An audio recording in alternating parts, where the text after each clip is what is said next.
کتنی بڑی بات ارشاد فرمائی، فرمایا لا تقنطوا من رحمت اللہ، تم نے میری رحمت سے نا امید نہیں ہونا۔ اللہ کی رحمت سے نا مالک کیا ملے گا؟ فرمایا ان اللہ یغفر الذنوب جمیعا، اللہ سارے گناہ معاف فرما دے گا۔ تو جن لوگوں کو اللہ کی رحمت پر نبی کریم علیہ السلام تشریف فرما ہے، امام غزالی نے لکھا ایک بدو آ گیا، دیہاتی سادہ آدمی، سادے بندے بھی سادے ہوتے ہیں، ان کا بھی اپنا طرز زندگی ہوتا ہے۔ تو بدو آ گیا، سادہ آدمی تھا، آتے ہی السلام علیکم لے کے نا تو کوئی بات ہی نہیں کی، سیدھا سیدھا ہی کہتا یا رسول اللہ صلی اللہ علیہ وسلم یہ بتائیں قیامت کے دن حساب کس نے لینا ہے؟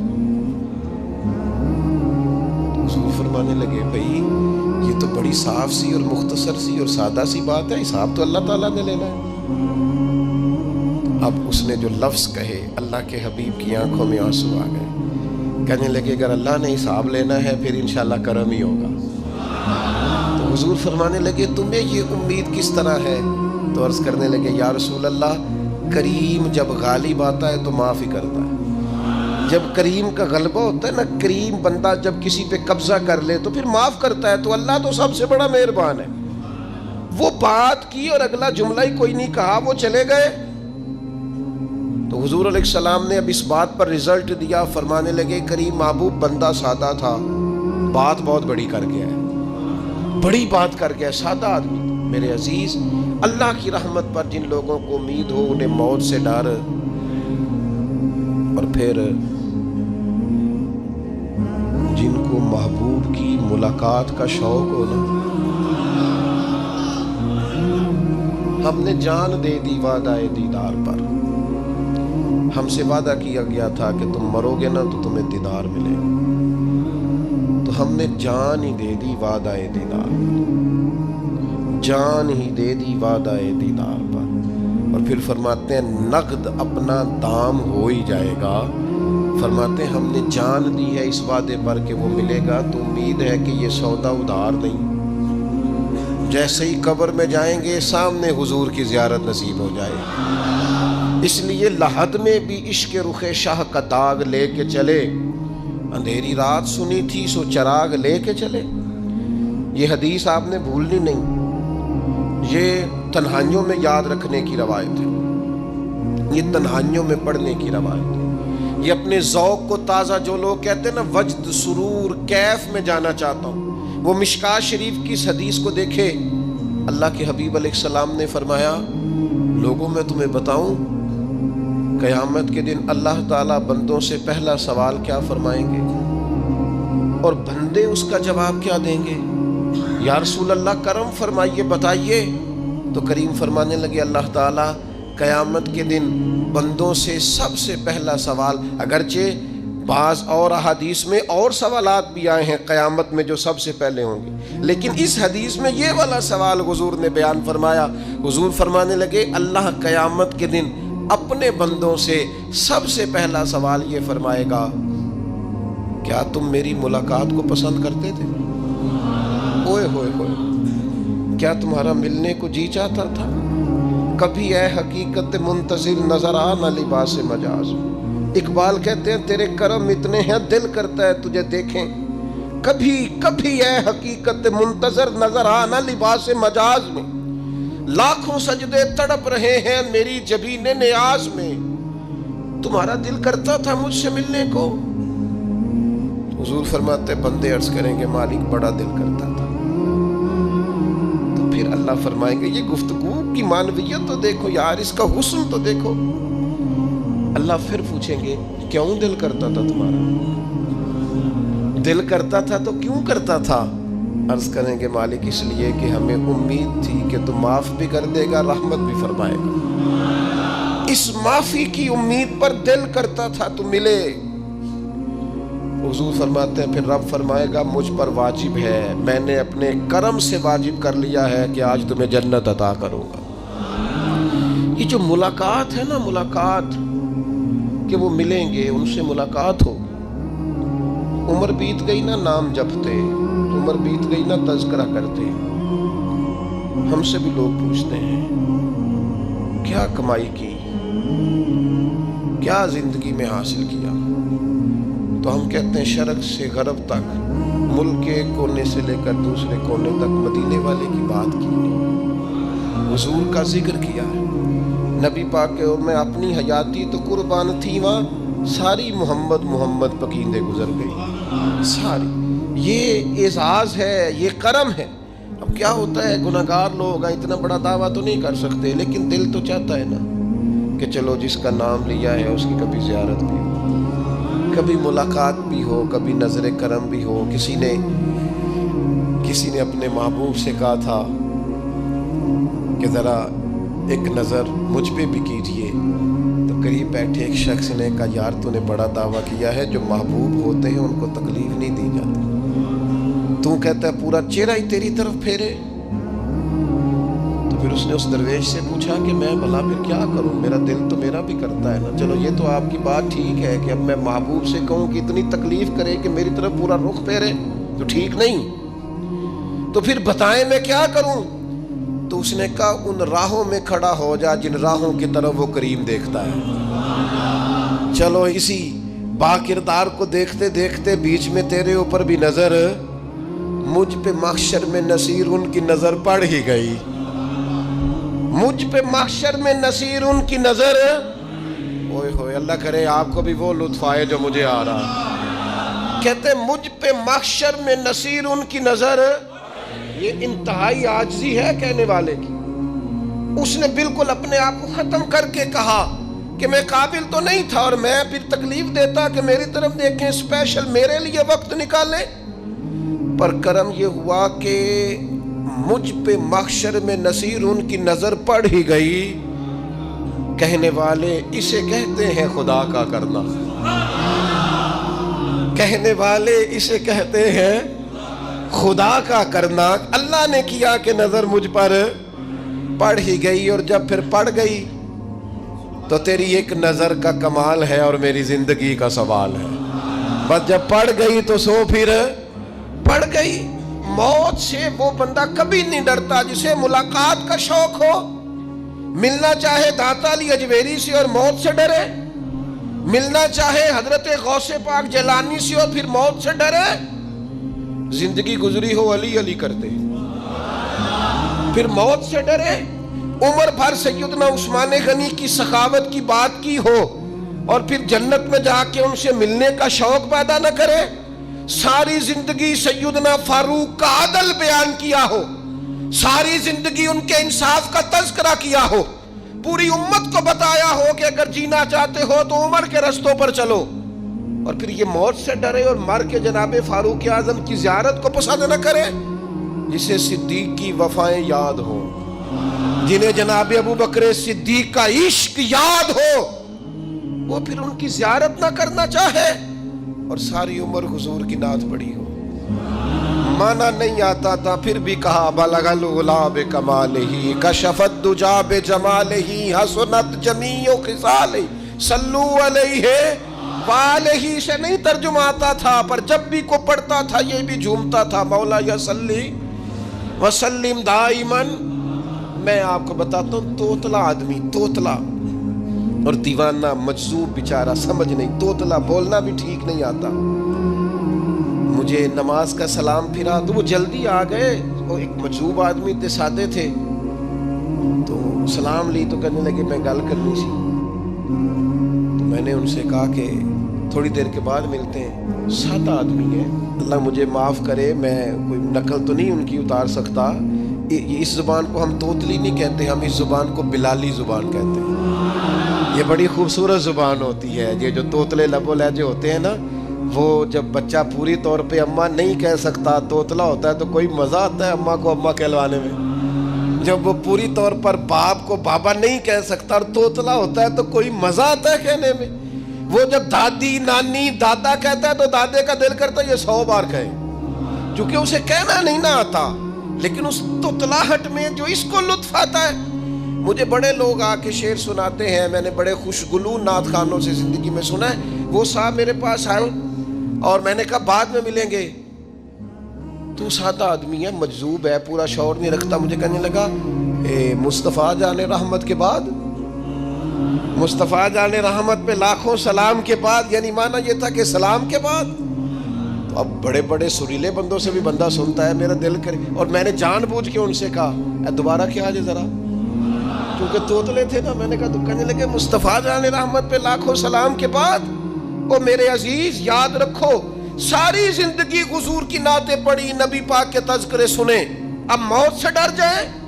حالانکہ موت تو ایک پل ہے، پل سے گزریں گے تو سامنے اللہ کا دیدار بھی ہوگا، مدینے والے کی زیارت بھی نصیب ہوگی.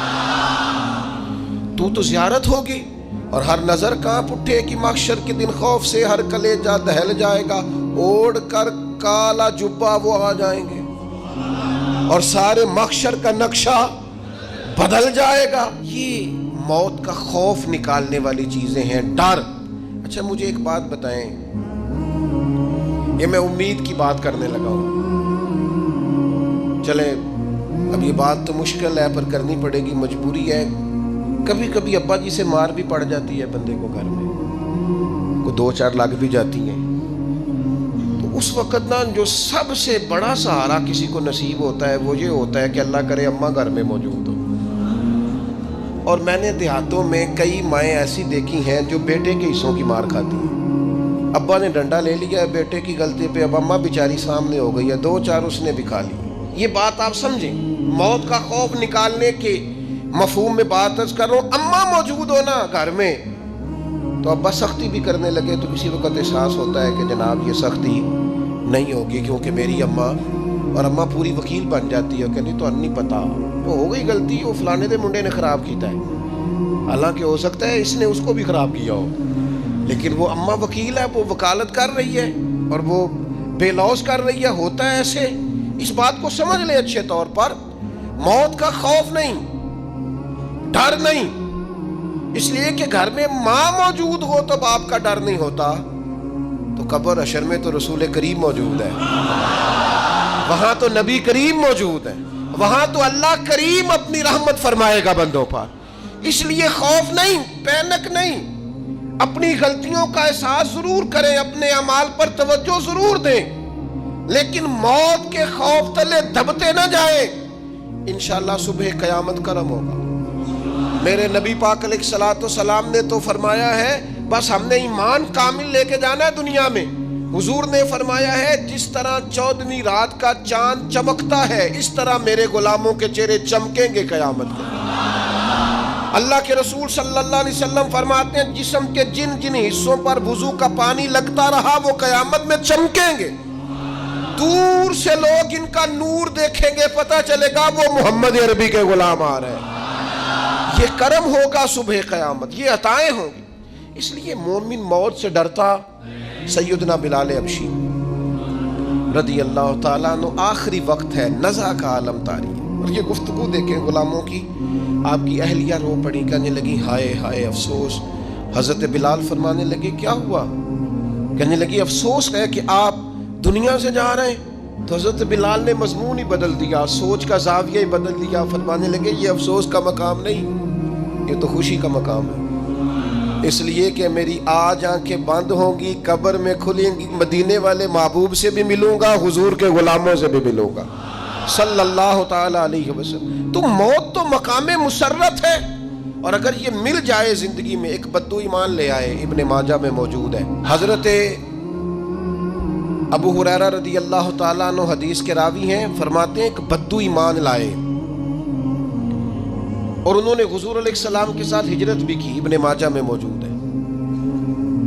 تو نبی پاک علیہ السلام نے نا انہیں ایک صحابی کے ساتھ کر دیا. اب ان کے کام کاج میں مصروف ہو گئے ان کے ساتھ. تو حضور علیہ السلام نے نا ایک جگہ سے مال غنیمت آیا. تو طریقہ مبارکہ یہ تھا کہ مال غنیمت میں سب کو حصہ دیا جاتا تھا. اگرچہ وہ جہاد پہ نہیں گئے لیکن حضور نے انہیں بھی حصہ دیا. تو وہ صحابی تو رو پڑے، عرض کرنے لگے حضور میں اس کے لیے تو ایمان نہیں لایا تھا. حضور نے فرمایا پھر بتائیے، گرچہ حضور جانتے ہیں کس لیے لائے تھے. عرض کی حضور میں تو اس لیے ایمان لایا تھا کہ میں رب کی راہ میں لڑوں گا اور میں اپنی جان پیش کروں گا. میں شہادت کے لیے ایمان لایا تھا، مجھے یہ مال دولت نہیں چاہیے. تھوڑی ہی دیر گزری کہ ایک اور مارکے کا اعلان ہو گیا، جنگ کا اعلان ہو گیا. حضور نے فرمایا چلو. وہ گئے اور چند ہی لمحے گزرے کہ وہ میدان میں اترے اور پھر شہید ہو گئے. صحابہ کرام ان کی مقدس لاش مبارک کو اٹھا کے محبوب کے قدموں میں لائے تو نبی کریم نے کیا خوبصورت بات ارشاد فرمائی.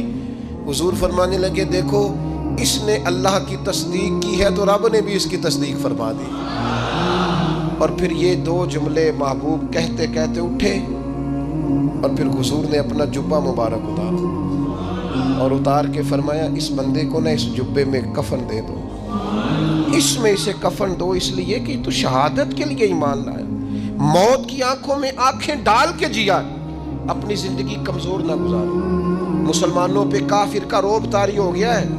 ایک تو ہوتا ہے نا کہ کوئی مدد کرنا, کوئی آگے بڑھنا, فلسطین کا نام تک نہیں لے رہے حکمران زبان سے, ذکر تک نہیں کر رہے, چینل ذکر نہیں کر رہے. اتنا رعب, اتنا کفر کا خوف, صرف اس لیے کہ ہمیں موت کا ڈر ہے. مر جائیں گے تو بستر پہ نہیں مریں گے, بیماریوں سے نہیں مر جاتے لوگ. خدا کے بندو اپنی زندگی میں اتنا خوف اگر موت کا پیدا کر لو گے. حضرت سعید ابن جبیر رضی اللہ تعالیٰ عنہ بہت بڑے فقیہ تھے. حجاج بن یوسف نے بلایا اور کہنے لگا میں تمہیں موت دینے لگا ہوں, مار دوں گا تمہیں. بڑا ظالم آدمی تھا, بڑے لوگ اس نے قتل کیے تھے. حضرت سعید رضی اللہ تعالیٰ عنہ مسکرا پڑے اور غصے میں آیا, کہنے لگا کیوں ہنستے ہو؟ فرمانے لگے تو بڑا بیوقوف ہے, تجھے کس نے کہا زندگی اور موت تیرے ہاتھ میں, یہ تو تب آئے گی جب میرا رب چاہے. کہنے لگا لے جاؤ ان کو اور جا کے قتل کر دو. تو وہ جب جلاد لے جا رہے تھے تو آپ اور کھل کے مسکرائے, ہنسے.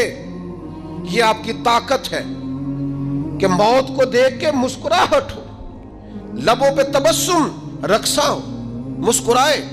جب آپ مسکرا رہے تھے تو اس کو اور غصہ آیا, واپس بلایا. کہنے لگا مسکراتے کیوں ہو؟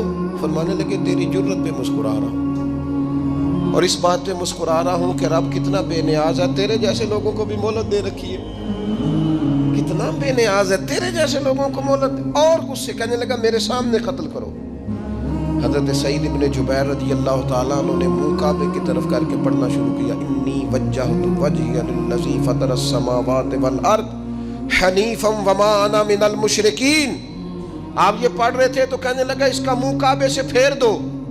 کعبے سے منہ پھیرا تو آپ فرمانے لگے تو بڑا ہی بیوقوف ہے, میرا رب کو صرف کعبے کی طرف مقید ہے, وَلِلَّهِ الْمَشْرِقُ وَالْمَغْرِبُ فَأَيْنَمَا تُوَلُّوا فَثَمَّ وَجْهُ اللَّهِ. چہرہ پھیر دیا جب اس نے تو آپ فرمانے لگے مشرق بھی اللہ کا, مغرب بھی اللہ کا.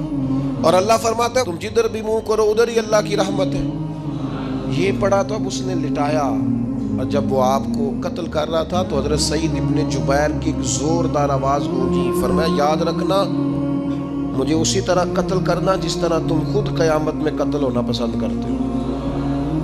میرا آخرت پر یقین کامل ہے, محشر میں عدالت لگے گی, میں تمہیں قتل کروں گا میں. حضرت سعید ابن جبیر کی وہ جرت تھی کہ دربار سارا لرز گیا حجاج کا.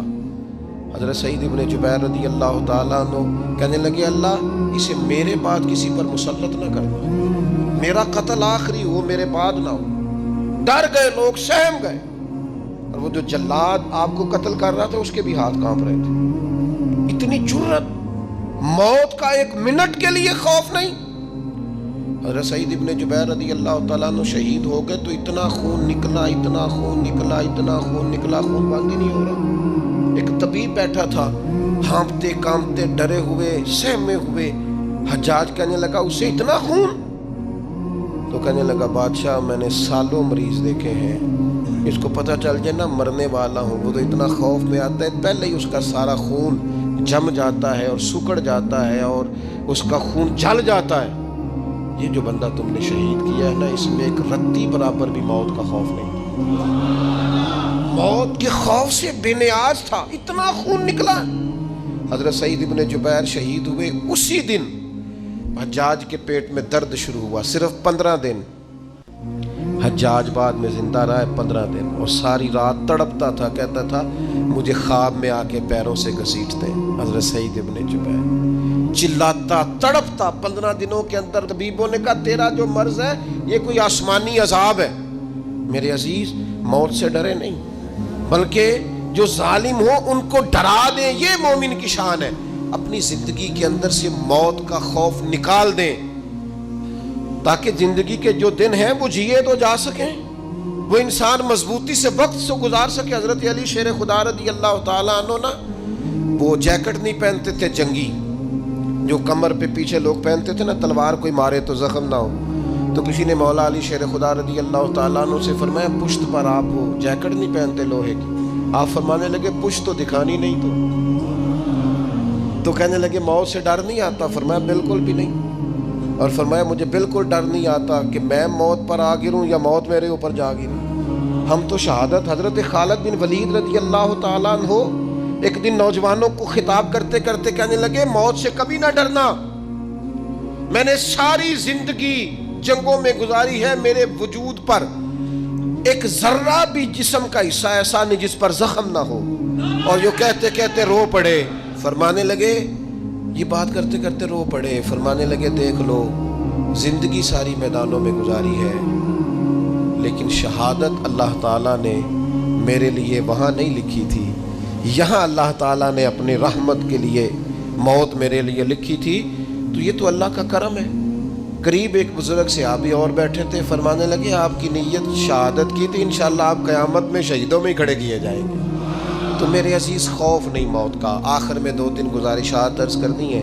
ایک تو میری آپ سے گزارش ہے، جنہوں نے ابھی تک قرآن مجید کی تلاوت شروع نہیں کی، وہ ابھی سے آج سے 10 منٹ ٹائم ہو تو مسجد میں بیٹھ کے ایک رکوع پڑھ کے جائیں، قرآن مجید نہیں چھوڑنا۔ رمضان کا تعارف یہ ہے کہ شہر رمضان الذی انزل فیہ القرآن، تو قرآن مجید سے دلچسپی۔ دوسری میری گزارش ہے راشن بانٹنے والوں سے بھی کہ مہربانی کریں لائنوں میں لگانا چھوڑ دیں، اور لینے والوں سے بھی میری عرض ہے کہ اللہ تعالیٰ سارا سال عطا کرتا ہے، 3-4 ہزار کے لیے کیوں اپنے آپ کو آپ تکلیف میں ڈالتے ہیں؟ سارا سال اللہ دیتا ہے۔ اور پھر میری آپ سے یہ بھی اپیل ہوگی کہ طبیعتوں میں حلم پیدا کریں، بردباری پیدا کریں، یہ بڑی ضروری چیز ہے۔